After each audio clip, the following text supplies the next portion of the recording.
Ọ bụ na ịbụ nwa afọ Igbo bụ tochie gị nọla ana ka anyị mụọ about Igbo spirituality. O nwere many things anyị na-amara about Igbo spirituality, and ọ ga-adị oke mkpa na ịwọchị vidio watch ruo ya n'isi.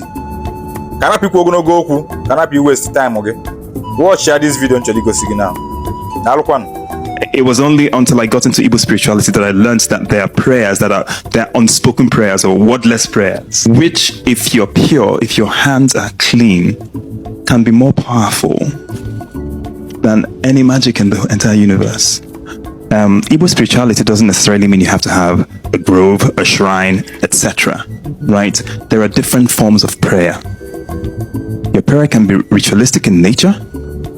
There's also unspoken prayer, and there's also ikumendo, taking in the breath of life, which is like which it is asserted that the Oriental cultures learned from us.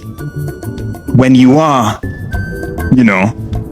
inhaling, doing the umendo, you are inhaling prana, your chi, life force, and when you're doing that, you're reconnecting to all there is, to all of creation.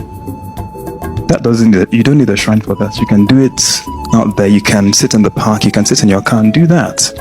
So Igbo spirituality shouldn't be put in a box.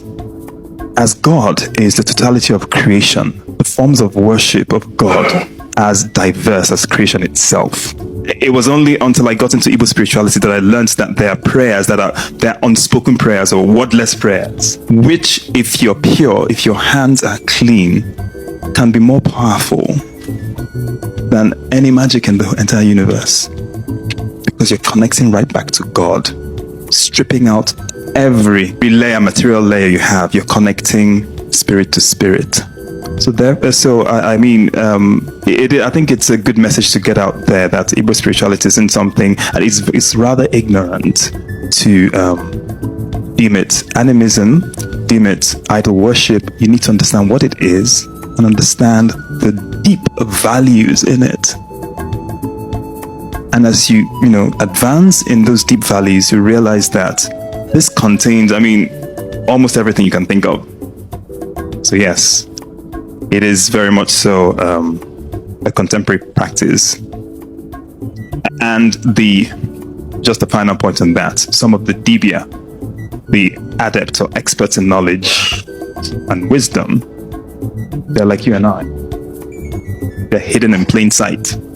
It's not the things you see on TV, this dramatic, people jingling and jangling and have, there's a time and place for that. But that's, it's when you sit down and speak to some of their highly educated, highly intelligent, erudite scholars who have a deep idiomatic grasp of their language, of the English language and other languages, and most importantly, the language of the universe, the mystic Afa language, which encompasses all the languages spoken on earth and yet to be spoken on earth.